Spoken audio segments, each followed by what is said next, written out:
We are live.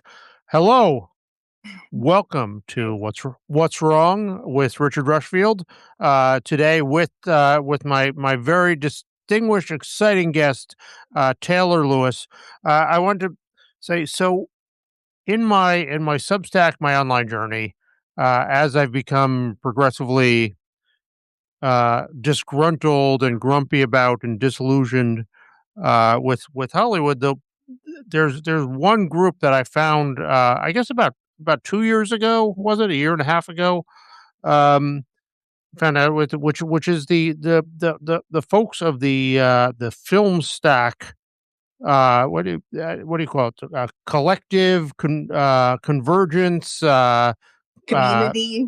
Community. Yeah, that I first met them at a Substack gathering that they had here in Los Angeles. But they honestly, the amount of it is a sort of informal floating collection of filmmakers and people involved in the film community who have been really working to build a new independent cinema, or a as our guru and prophet Ted Hope would call it, the non-D or non-dependent cinema. And one of the brightest lights of this group is my guest today, and I want and say I want to try to feature a lot of the luminaries of film stack and really give the attention they deserve, because as I say, as I've grown increasingly disgruntled with the studio world, these are the people that kind of give me hope and give me faith in the future. So I'm so glad to have her today. Who's welcome? Taylor Lewis is the editor of Luz Films magazine, or is it just Luz Film Mag? It's actually loose. It's Spanish for Luz. light. Very Speaking good. of. Yeah. I was going to ask you why Luz, but when you say it Luz, I know exactly why I was Yes. Yes. reading it wrong. She is a filmmaker. She is a film what do critic, essayist. How would you define your writings about film? I definitely would not call myself a film critic. There are much better critics on this platform than me. Historian? Yeah. I just like talking about cinema as an art form. Well, you write Theorist. about I don't know. yeah, you write about it more eloquently than and profoundly than most of our critics. So, welcome Taylor Lewis to What's Wrong today. How are you doing? I'm really good. Thank you for having me. How are you? I'm doing okay. Nothing terrible's happened so far this week. It's only Monday, That's good. That's good. so we're still on our feet. Mm-hmm. Um, so tell me how you got into this whole racket, Taylor. Where are you from, and how did the whole independent film world, non-D film world? Sorry, I will try to stick to No, the I think appropriate term. non-independent, I feel like is a pretty good. I mean, no, Nandi's great. But yeah, I think non-dependent is close to independent, and I feel like it's a good shorthand. Yeah. Great question. I will stick to the highlights, not give you my entire life story. I am from just outside of Nashville, Tennessee. I grew up in a very rural area, small town. Moved to Los Angeles in 2015 because I wanted to act. Quickly realized and noticed who I'd have to become to, like, act in that system, going on a Who couple of would you have to become? it's a pretty predatory system, and it That was, like, is a to lot say I the mean, just least. yes, so it was immediate, like, "Oh, I think they might eat me alive if I continue on this process," so I, stopped going on auditions.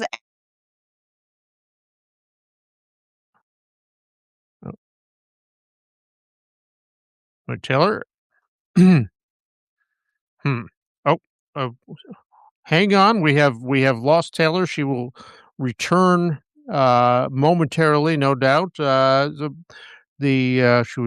telling us about her journey to Los Angeles. Just stand by, and I'm sure she'll be back. But really, I will give a homage to her and the people of Filmstock while I'm doing it, because it's it has been such a thrill and a delight to while the entire industry just feels increasingly impersonal and transactional and deserving of the term content, to find these people who are really devoted to filmmaking and cinema and all worth and finding practical ways to sustain it. So it's been a real treat and joy. Honestly, there are days when I feel like I would love to just cast aside everything else and throw it in. I I see from Tom in the comments, he's saying it's frozen. Am I frozen for you too, Tom, or is I don't here? I've lost me. Okay, we're trying to get Taylor back here. Hang on, I'm sure we will be restored momentarily.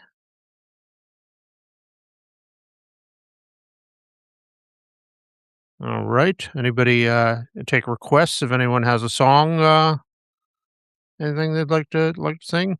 Questions? Oh, there we go. Okay. Taylor, I well, apologize. this is part of the magic of the magic It is. It's showbiz, baby.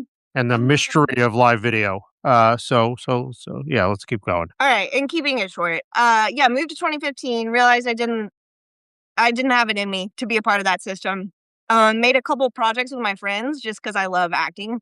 Uh, then 2020 happened, and I fell in love with screenwriting, and I fell in love with cinematic storytelling, in like a broader sense beyond my desire to act.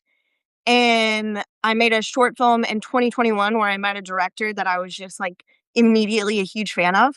And I was like, I have a first feature that I think is doable. Like, you want to make it? And she was like, yeah, let's figure out how to do it. And immediately, again, it was presented with a very, it felt intentionally convoluted. It felt complicated in a way and just sort of gatekeepy where I was like, oh my gosh, I'm never going to get to make all these projects I want to make. This is disheartening. But I love problem solving and I love using my imagination. So I was like, okay, well, let me figure out what does this system look like that I can sustain myself as a filmmaker and make the kind of films I want to make and make art, cinema as an art. And led me to learning about economics and business and entrepreneurship. And actually read one of the books I read was Hope for Film, by the By one and only Ted. Ted Hope, And guru of film stack here. yes, has a lot of language for us Yeah. to build off of. And yeah, I figured out kind of like from an entrepreneur standpoint, like what I thought would be a pretty I don't know, attractive sort of like with slate financing because I had so many projects and like using it as leverage and create like thinking of a career instead of an individual film. And I was like, man, but this would go a lot faster if I was in community with people. And so I joined Substack kind of as a way to test a theory I had is if you could hype up a movie before you actually film a movie. And then was immediately just like, oh my gosh, this is everything I've ever dreamed of. Like connecting with people who love movies, who connecting with the kind of minds and educators that have taught me.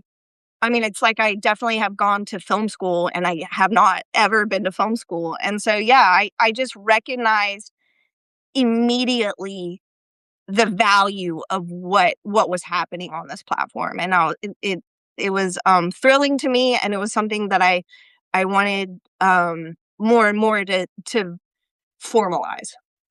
Now, previous generations of independent filmmakers, while they were doing exciting and interesting independent things, I would say, like, I look back to the '90s.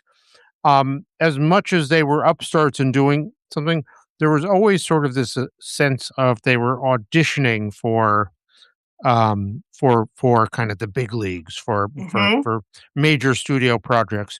But with film stack community and the independent film community now, you don't get the sense, you get the sense that you really are building something non-dependent, and that is not that the success and failure of this will come on its own terms and not just be like, did I get a film into a festival that got me a job directing the next Insidious sequel or something? Is that how you feel about it? Absolutely. I feel like in conversations with people I've met on this platform, I've been talking a lot about I think it's also about understanding the actual problems we face, because there's a lot of them, but getting to, like, the core of it, I realize, like, ultimately what we're facing in this current system is disempowerment, right? We're not empowered. We give up our film rights. We give up our sense of discovery to an algorithm. Exhibitors, give up the theatrical experience to streaming platforms. And it's like, okay, if I we are at a very unique time, it's recognizing the time where Hollywood isn't doing what it said it would do. And there's a lot of people that are left on the table right now, right? And what is it that Hollywood said it would do? I feel like at its best, it was this like thriving ecosystem where you champion. I think of like the Scorseses and not to like go back all the way to like New Hollywood, but I felt like there was the people in charge who truly did still love movies. And so ultimately, yes, it was a business that was trying to be profitable, but like ultimately there was still a love of the art. And I think the more Wall Street and tech got in bed with the studio system, it was like, I don't even know if most of the people like movies, right? Like, and that I, is fine. Like they've created this entertainment sector, right? And I just see a real sense and opportunity to create something that actually champions the art form of cinema and not just like blockbusters, recycled IPs, anything that already has a built-in audience kind of thing. yeah, I mean, I write about this a lot. I certainly know in my field, trade journalisms, there are plenty that I could name if you get me in a corner, who really don't like movies, who would rather not be have to sit through one, except maybe occasionally a superhero movie, but beyond Mhm. that, if that, but certainly not. One of my big causes, and will you here that I really feel like could turn the tide is I want to stigmatize the use of the word content. I feel like content is the most like sort of dehumanizing, um, making the individual works just feel like a piece of the fire hose, uh, uh, term that everyone has fallen into, and it the tech the tech world narrative that this is just stuff for the fire hose is exemplified by the word content. But everyone uses it now. What do you think, Taylor? Will you endorse that? And can we make that a cause and turn back the tide on that? Absolutely. I think one of the most powerful aspects of film sack has been its sort of dissecting of certain language and terms we use. And to me, part of the reason I think no one was really getting to the heart of the problem in the independent film industry specifically is because so many terms mean so many different things to so many different people. And so Mhm. that's actually one of the things I've recently started in my own Substack, which is like, what is cinema? Like getting back to like truly, because I'm with you. I will stand side by side, hand in hand with this endorsement because we don't. If I am an artist working in an art form, right? I'm not trying to be an influencer. I'm not trying to be an entertainer. Like I'm trying to show you how I see the world through cinema and sort of expand upon it and bring movies to life with collaborators and other artists. And I feel the more we get really nitty gritty in the language, not in a petty sort of like I know, yeah, how many people getting on TED for non-D, but like in a way that language can be a really powerful tool if we use it correctly. And I think, yeah, sitting at the table and being like, well, what is the difference between content and cinema? Like truly, when you think about it. That is, and okay. Well, I'm counting you in on this. We should really, anyone who uses the word content to describe film making, you should give them a dirty look immediately and like make them feel we need to start making people feel embarrassed about using that word. So what I love about the film segment, folks, is one thing that I love, and you exemplify this, I think, more than anybody, is you have this people talk about their films and their projects, and they really are true artists who are, just trying to tell story. They're not, you know, you, they're, when you're in these dialogues and you look on Film Stack Daily Digest, which rounds up this up, people aren't looking for to like write a spec for Marvel here. This is just they're telling their own stories, and they're doing it in a way that is just trying to be the most true to the end. I wouldn't call it highbrow. Your writing is very it's not highbrow. I think of as being filled with lots of jargon and all that. While your writing is very accessible, but it's very intellectual. Also, it's not it is not commodified writing on the topic. So it is dealing with ideas and concepts and things, but you're also extremely practical and like if film sack is driven by anything, it's the search to find better ways of distribution, better ways of marketing, better ways of raising money, and just practical solutions to how do you make these movies. And that pairing, I don't know when I've seen that before in films, but is that how you feel? Like how do those two sides fit together in your mind? I wanna make sure I'm understanding correctly. You're talking about the intellectual versus practical? That so if you read your Substack there, a lot of your writings about films are very uh elevated, shall we say. And you're not auditioning for a role there being like a deadline excuse me, deadline film critic or something. And it's very much about ideas and about images. And then but on the other hand, you have a lot of writing that is very, very grounded and practical, just talking about new ways of distribution and new ways of how do those two things fit together for you? Um, Honestly, that's just, I guess, my personality. But in trying, I'm always, I personally have a big, like, I never try to speak from ego, and I always try to be helpful, right? And I'm not saying I always succeed at that, but for me, if we truly want to create change, like, people have to feel equipped. They have to see themselves in the solution.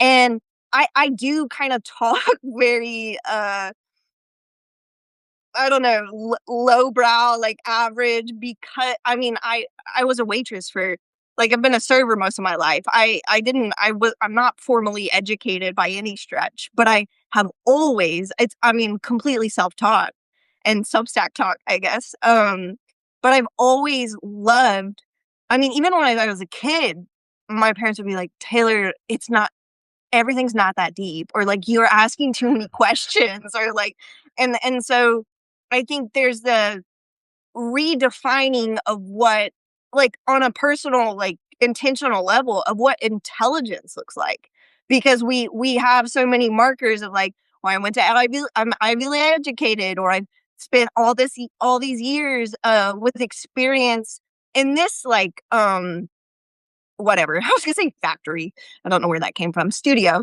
And there is, I see it in other people too, the value of their wisdom, but people aren't recognizing it because it doesn't look a certain way.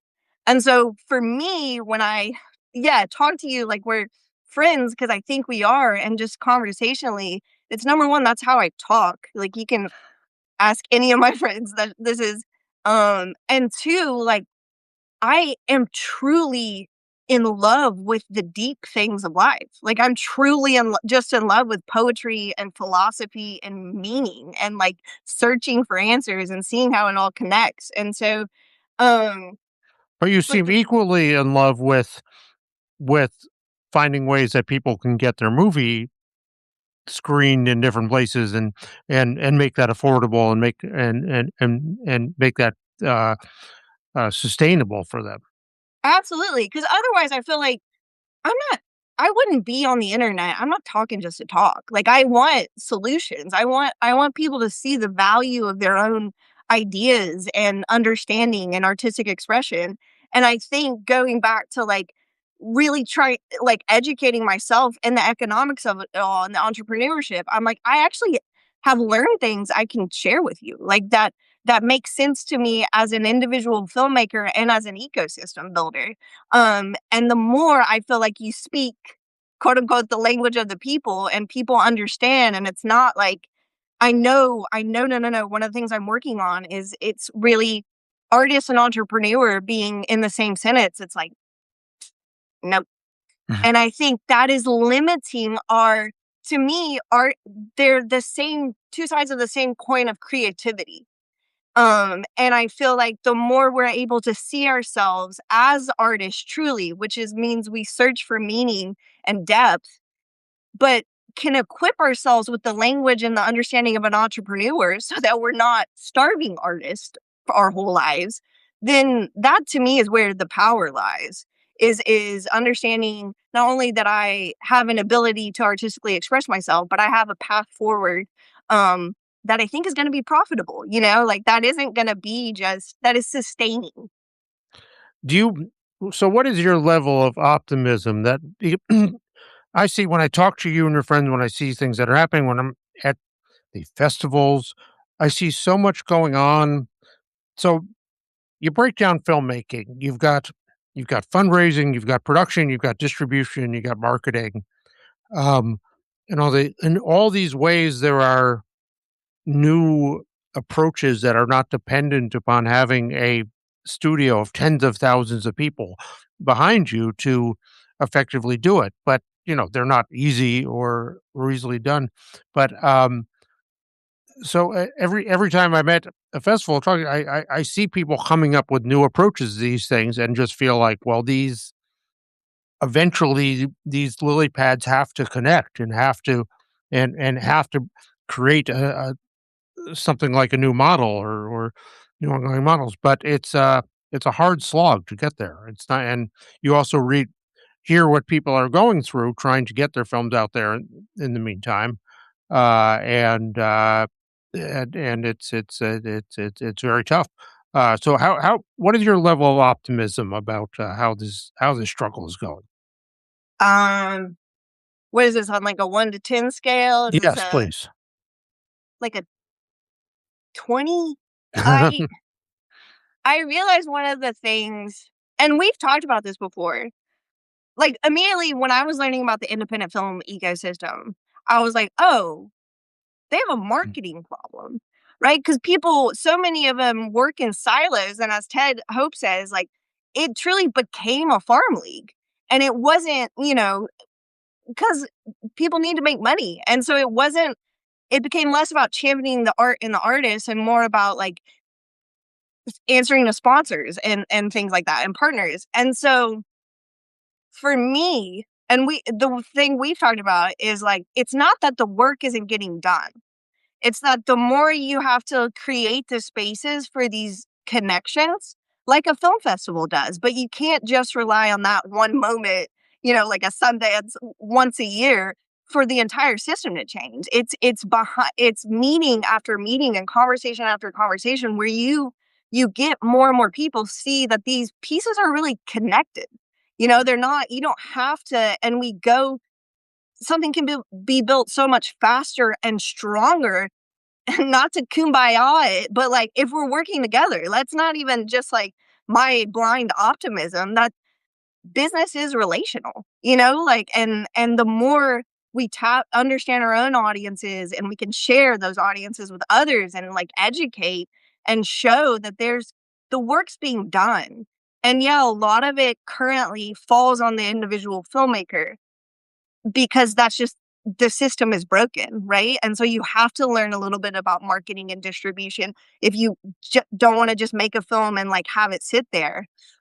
But I think what is the most optimistic part is the more you show that it's broken and you get these conversations where people are talking and working together, the lighter the load becomes for individual filmmaking teams because then you've created a true ecosystem that can support and like goes back to like distribution when it was good where it did cover your help you with marketing and it did help you with finding your audience and things like that. So yeah, I'm at a 20 with in optimism. That is very good, and that and your 20 gets me up a few points. I think so. It's Amazing. that that I want to read a quote from you Oh gosh. that I think is something that I think you get at something very important about why this era is different than previous eras of internet. It's about avoiding groupthink. It's you wrote recently. You said, I've never been one of those people that finds comfort in things like status quo or groupthink. I actually find those things to be exhausting to be a part of. My entire life, I've needed to understand my own train of thought, my beliefs, my biases, my patterns, my blind spots like I need oxygen. In fact, when I'm in situations where I feel like I'm performing or not being authentic to myself to by saying things I wouldn't normally say in an effort to fit in, it absolutely does feel like I'm suffocating. And I feel like this is such a difference between the film movement now that you're a part of and sort of previous recent upstart movements that have been very much about groupthink and very much about finding a collective style and a collective and putting down rules that we'll all work under and all um and and if you look at the internet voice of this, like just having a shared perspective that we all agree to and that no one will step outside of at risk of banishment. And this movement, it really does seem about not finding answers, but about self-expression and about understanding yourself and your flaws. And uh, I also wrote last night about ambiguity and the need for ambiguity in films that David Thompson talks about films that embrace the space between the words. Um, so I'm sorry, this is very long. I'm making a speech here in the form of a question, but do you do you find where was that something that was oppressive to you, the group think of previous generations, and do you find why is your generation immune to that or stepping away from Oh man. That is not a quote. I don't that? know. It was interesting being quoted, and I like that that was the quote you chose. It won't be So the last time. oh my gosh. Um, I have always been like, I was a kid that you could not in answering a question, you couldn't say, "Well, that's just how it's always been." I'd be like, "No, no, no. I need you tell me why. Tell me why, and tell me, is that the most effective use?" I had a lot of friends, of like, why? Tradition, okay, fine. Explain to me why it's still relevant. Explain to me why it still matters. And I feel what is because we have been spoon technology actually kind of did us a solid in having us be aware of how much we actually love critical thinking and examining the world around us because it spoon fed us our reality for so long that we're all sort of nauseous, right? We're all like it fed us sugar and been like, this is what you like. This is the only thing you eat. And it's like, I actually like thinking about the world around me and how things connect and like this is just how we're wired. Like we're wired to connect. We're wired for depth and meaning.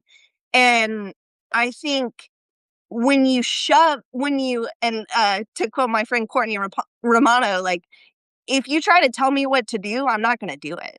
And so to me, group thinking doesn't allow the individual nature of humanity and like why it's so valuable. It does exactly what a user does in the tech world. It's like everyone's the same. And it's like, no, we're not. No, we're not. And that's beautiful and that's great. And like it should be championed. But because you make a lot more money when you sort of give this blanket, like all humans like are the same, you don't leave room for the exploration of individual identity and singular like artistic expression.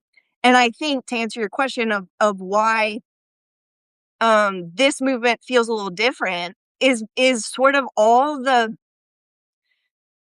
facets and understanding of how we've been socially conditioned and like I think like younger generations, we're just more knowledgeable about how we're being manipulated, right?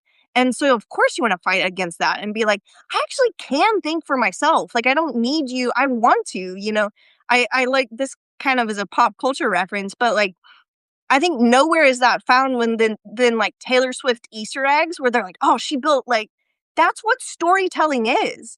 It's creating a world that people can step into and find these different facets that are they're like, "Oh, there's meaning here. That someone intentionally connected these things and I want to figure it out." And I think we do a poor job at understanding how human beings actually operate and like work. And I think this is just a natural response to, like, tech and, you know, like, big tech being like, "No, this is all you are." Yeah. Like Taylor, we're coming to the end of our time here, unfortunately. It went much too quick. You will have to come back again and continue this because we did so much we didn't get to even. But I think that is this is the way to fight the fire hose, and the fire hose is what's trying to kill our culture, kill our industry, even, and and and and and this nihilistic force that's that killing the humanity, individualism and embracing the ambiguities and the differences and the things we don't understand and not coming to answer that. But always grappling for understanding and always grappling for new ways and new means. And yeah, you guys give me hope that I feel like this is all going to be fine, and it's going to be fine not because of the studios, but because of the new world you're going to build here. So well, and I think that's a great point in terms of, like, individuality. I think another difference is we don't have to have all the answers right now. And that is okay because the problems are complex and they're generations long, right? And so you can't just be like, "Aha, I did it. I like figured it out." You know, like let's it's no, it's understanding, it's equipping the individual so that they feel like they can think critically about the world. So they do feel empowered. And that's audiences, that's filmmakers, that's anyone in this ecosystem. But then it's also being okay with like, man, this is a lot. Let me think about it. You know, like there's a sense of urgency because we're all, you know, fearful. And we live in a culture of fear and we live in a culture of like instant gratification and if you don't go viral now, you're dead. You know, like and it's just like, "Hey, let's take a step back and like remember what it's like to be human. Why don't you take a walk? Like why don't you see that the more we sort of like reach an internal equilibrium, the better it will be in these conversations and building something that can actually last. Because the future is gonna be here and we can actually like absolutely build it in a way that's a lot more kinder than it is right now. that's brilliant, Taylor, and that's incredibly inspiring. I just wrote yesterday in my weekend review here on the Rushfield Jamboree, which if you're not a subscriber to, please subscribe. It's all free. That I'm increasingly uninterested in people who have all the answers and people who have everything figured out. That are we have we are a culture with no shortage of blowhards who know everything about everything, and I'm increasingly interested in the people who don't know everything and are trying to figure things out and trying to see how things fit together and see how things really work and see how we can build something different. And I really appreciate you sharing all this with us. You will have to come again, Taylor, and thank you for letting me into the to your world here. It's here and there and beyond. We will talk soon. Thank you so much, and thank you for everyone who came. Thank you all. Take care.